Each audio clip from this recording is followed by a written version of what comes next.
Hi, I'm Martha. Welcome to my sewing studio. Today I'm starting a new project. I'm going to be sewing a blouse using Tilly and the Buttons Marnie pattern. The Marnie is a blouse or mini dress with optional tucks and ruffles.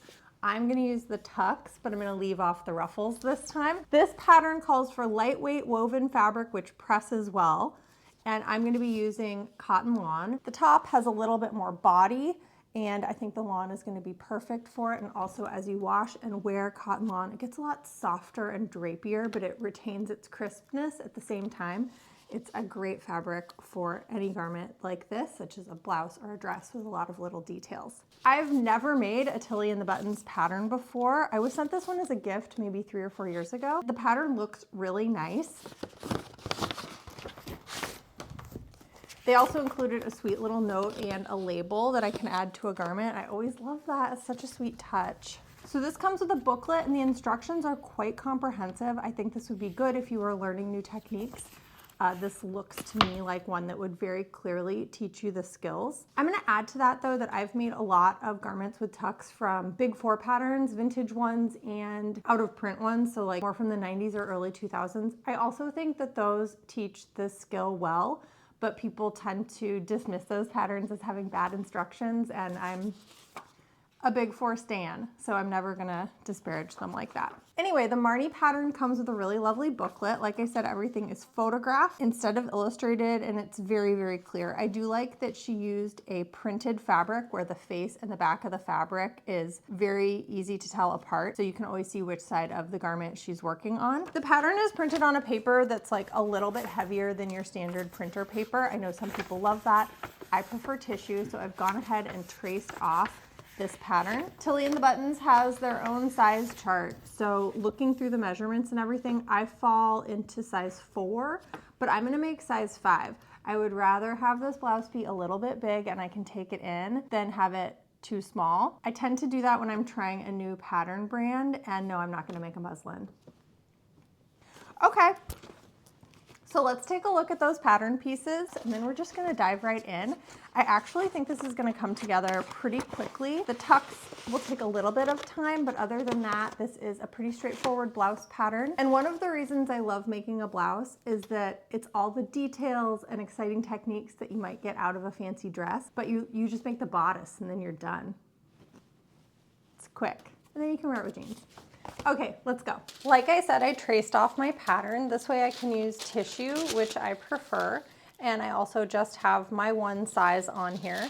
One thing I always do when tracing a pattern is I write the seam allowance on the pattern pieces. It's a huge pet peeve of mine when it's not on the pattern piece, so I always add it. I also add my seam line. The edge of the pattern piece is obviously not where you're sewing. I add my seam line. I see no issues with this pattern. I've already walked all the pattern pieces and everything looks great to me. The upper sleeve has tucks, and so does the front yoke. So I have marked those tucks on both pieces, and I will transfer those to my fabric. I like to have it going all the way across. It helps me visualize. On the printed pattern in this instance, they are just shorter lines on one side of the pattern piece. So this looks really ready to go. I'm gonna lay everything out and start cutting. Here's my fabric. This is Liberty Tanalon. I usually have a really clear recall of when and where I bought something and often how much I paid. I have no memory of this fabric at all. I enjoy using a little print like this when making the tucks because it distorts the print, and I think that adds interest and texture. You can see it better than you would on a solid fabric.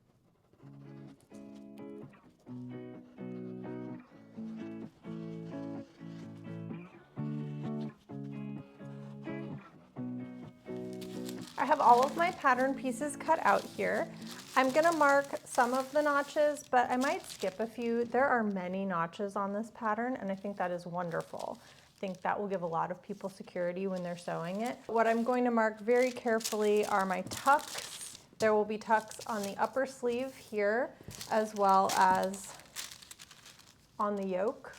So I'm gonna go ahead and press these pieces so they're just like super crispy, and then I'm gonna mark those. It's easier to mark tucks on a light fabric because you have more options for your marking tools, but that's okay. It's easy to do on black as well. Here's my front yoke piece. Here is my pattern piece, and the tucks are down here. So we need to mark these lines. I'm gonna mark them at the center as well as over here at the edge.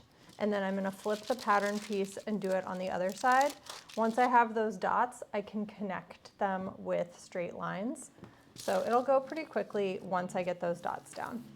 My favorite marking tool for this kind of task, especially on dark fabric, is this chalk pencil. I've sharpened it. You could also use the Clover Choco Liner. This is a very popular marking tool. It's not my favorite. I've refilled it a couple of times. You can see it's pretty worn out. But if I had a choice, personally, I'd go with this one. Whenever I share this one on Instagram, I get DMs from people who hate it. So you know what? Try different things.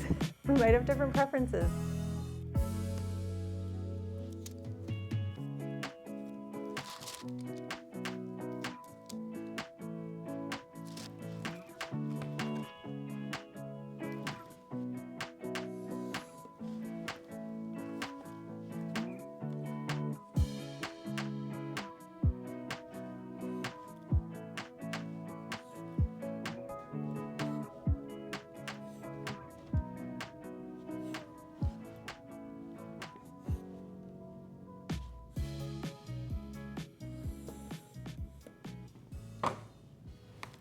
So each of the areas between two lines will become a tuck.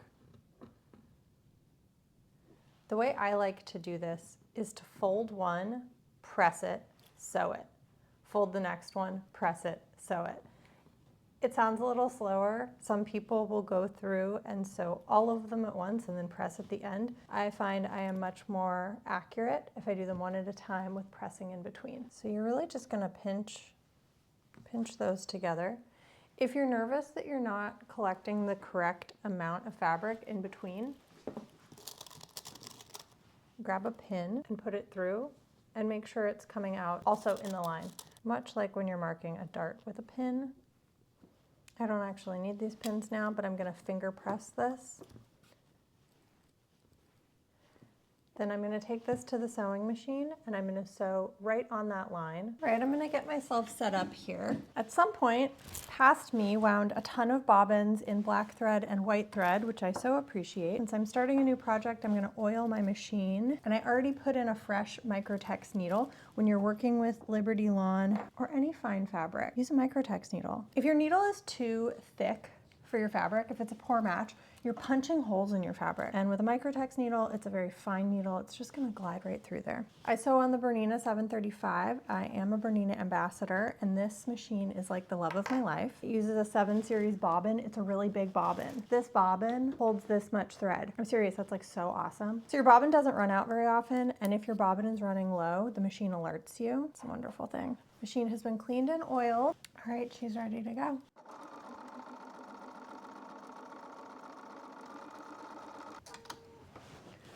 All right, my first one is done. I went ahead and marked my sleeve pieces with tucks as well.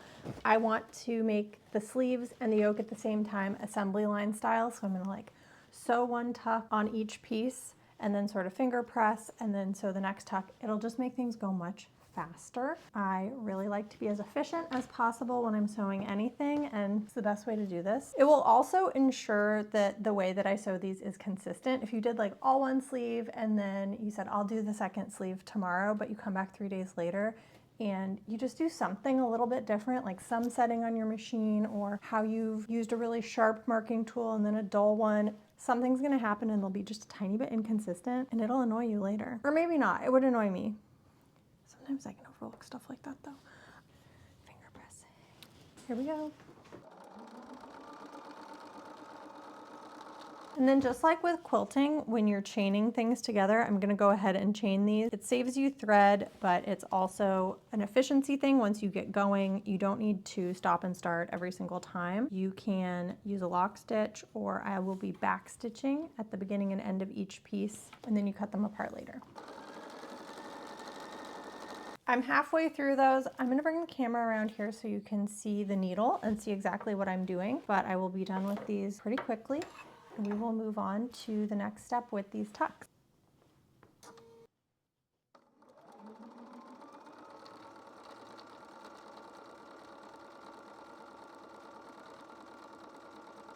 Okay, here we are. I have my 2 sleeve pieces, each with 4 tucks, and my front yoke piece also with 4 tucks. The pattern is going to have us make what Tilly in the buttons is calling undulating tucks. So they're pressed down and then up and then down and then up. Looking at the directions, she's having you press the tucks up and then down. That's the language here. I've made undulating tucks before, and to me, starting with this unpressed is a no-go. I need it pressed. And pressing some down and some up is going to frustrate me. I'm going to press them all in one direction. This has been pressed. She wants us to sew down the centers going down, and then 1.5 inches out, we'll flip them to go up, and then another 1.5 inches down again. I am going to sew all of my down directions first. So I've already marked my center front. I'm just going to mark it one more time so you guys can see it. And then the next one, since I'm going 1.5 inches and then 1.5 inches, I know will be 3 inches over here. Conveniently, my ruler is 6 inches wide, so.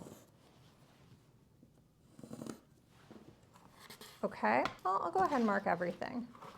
Why not?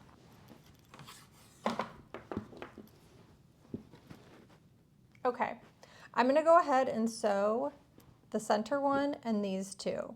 And then I will come back and I'll show you how I'm gonna gently sort of press them to go in the other direction. Hold tight. These have been stitched down. I've done it in 3 places. And now these need to go up. So I'm gonna use my iron to just smush them up. And then I guess I'll have to redraw that line now that I think about it. So let's go ahead and do that. I'm gonna do that in all 3 places.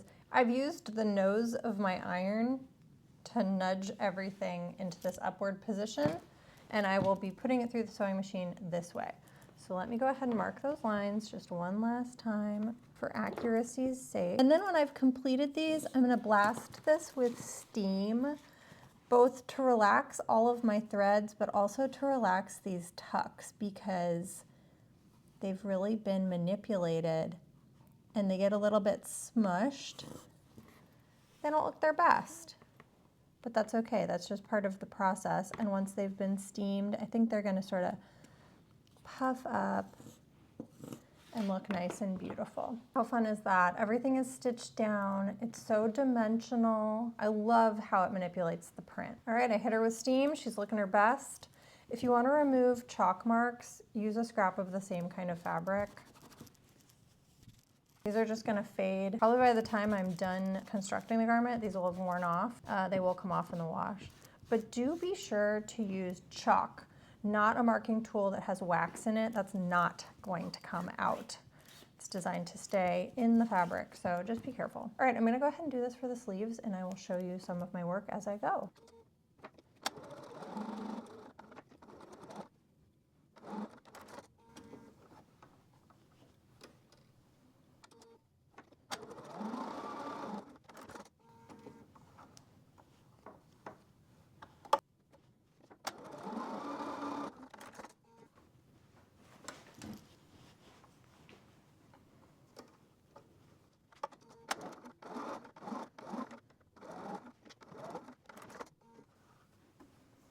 All right, let's have a check-in because the undulating tucks are done, which I think is the most complex part of this project. I have the front yoke complete and I have my 2 upper sleeves complete. I have laid them out here with the lower sleeve so that I can visualize how I'm going to assemble those pieces. And then over here, I've kind of made a little mise en place for myself with the remaining pieces, which I will show you. So I have my front yoke, of course, and then the back yoke, and I have finished the center back edges of these with a little hem, I guess you could call it, per the pattern, and that is so that you'll have a neck opening. I've created a tiny little rouleau loop. That is so hard to say. Rouleau loop. Yeah, rouleau loop. Okay. And then also some bias binding, and this is how we're gonna finish the neckline. I'm gonna assemble this yoke, so I'll have a complete yoke. I'll finish the neckline, and then I can add the lower front and lower back pieces. Wow, this is actually gonna go very quickly from there, and then it'll be adding the side pieces and adding the sleeve. I am really pleased for a project that has this level of detail and care and a sweet little design element to it, that it comes together this quickly. So if you are interested in trying something that has fabric manipulation, this is a really great pattern for that because it's otherwise pretty simple and it's a really nice design. So, okay.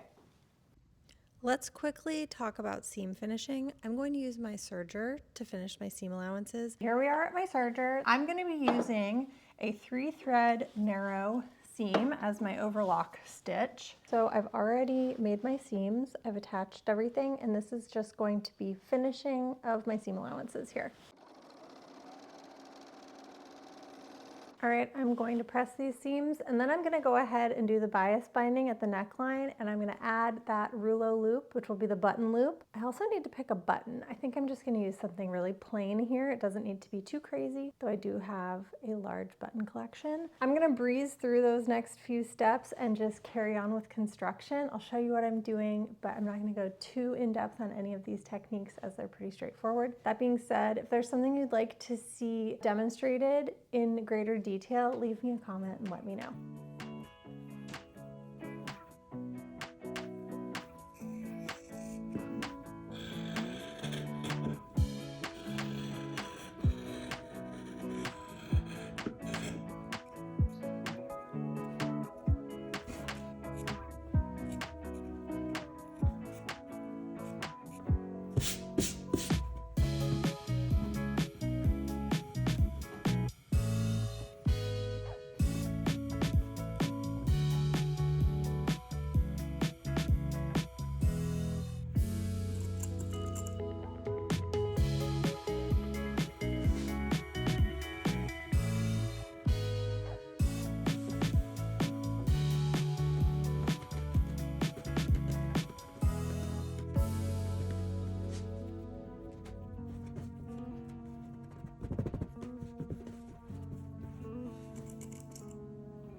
Good morning, it's the next day.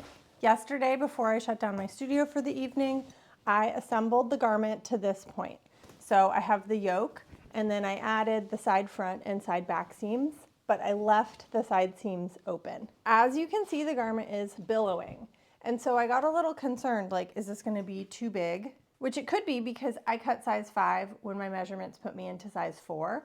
That being said, that wouldn't be like a huge difference in circumference. The other thing to think about is when you have 5/8 inch seam allowances, things tend to look really big when they're flat because that's 5/8 inch on each side. I thought I will sleep on it. I will take a look at this tomorrow. Looks fine to me this morning. But also, I brought in 2 blouses from my closet. This one I think will be an excellent comparison because it is also Liberty Tanalon. It is a very similar style, and it's also probably my most worn blouse that I have sewn for myself. When I laid this flat, got it really all the way flat, they're totally comparable. What I'm gonna do is I'm gonna sew up the side seams using a longer stitch length. I'm gonna do that in case I need to pick it out for any reason. And then I'm gonna try this on. Okay, here we go. I've tried it on. So let's look at this with a soft eye because it's an unfinished garment and they always look a little bit weird. My initial reactions. The side seams are great. No issue with the side seam. There's so much volume at the front, specifically at the bust area. The side fronts have bust shaping. I've sewn a lot of garments with this similar construction, and they're usually vintage garments that I've made, and I've never really seen this much of a princess shaping. Sometimes there's like a little bit of a curve, very gentle, but this really had bust shaping, and you can see it's just too much on my bust. I do appreciate that there's space here for a larger bust. I wouldn't say I have a small bust, so this is kind of interesting, but I'm gonna remove Basically, I'm going to remove that shaping. Here's how much I'm pinning out, but it does make me much more comfortable. This is a very simple modification. I'm just removing some volume. I am going to transfer this to my tissue, but I'm just going to make this modification on the fly. So I'll note where I've pinned. I'll turn this inside out. I will just sew that line again and I will serge it again. And then I'm just going to move forward. We're going to do the sleeves. I'm pretty excited to get a sleeve on here. I think it's going to be a cute little moment. So here's one of my sleeves. I've added the gathered lower sleeve to the upper sleeve and I've serged all of my seam allowances and I've created a channel at the hem. I'm going to add my elastic inside of this channel. You can see I've left myself a small opening. I like to use 2 safety pins when feeding elastic through a channel. I use a small one to guide it through and a larger one to act as an anchor, and this will prevent the other end of your elastic getting sucked into the channel as you work, which could be super annoying. So once I've got both ends of the elastic out, I'm just going to stitch those together, close up that opening, and there you go. It's finished. Here you can see 2 rows of gathering stitches that I've done at the sleeve head, and that's going to help me gather my sleeve when I'm setting it and create those nice little balanced ruffles at the top of the sleeve head.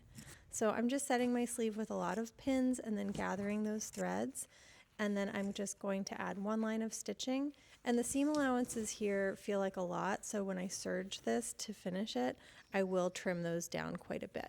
So 1 sleeve is complete. I'll do the same with the second one and we're done.